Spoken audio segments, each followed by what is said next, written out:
ఈరోజు దేవుని వాక్యములో ఒక స్పష్టమైన మాట రాసి పెట్టబడి ఉంది.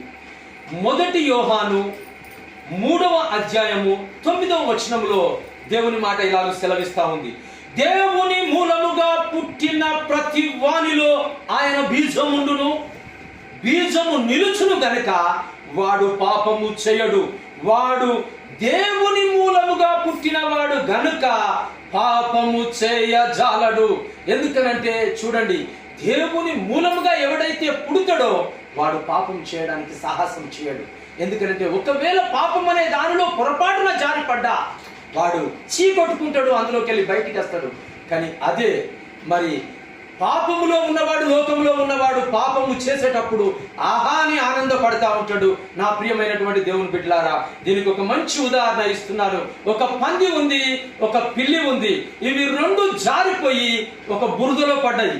పడ్డ తర్వాత పిల్లి అంటా ఉంది, చిచి ఈ బురదలో పడ్డాను, నేను ఎప్పుడు బయటపడాలి అని ఆ బురదలోకి వెళ్ళి అది బయట దుమికేస్తుంది.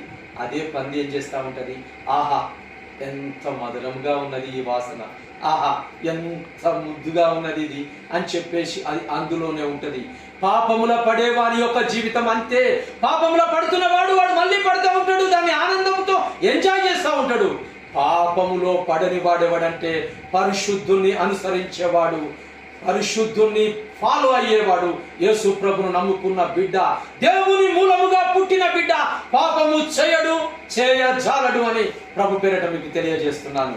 ఆమేన్.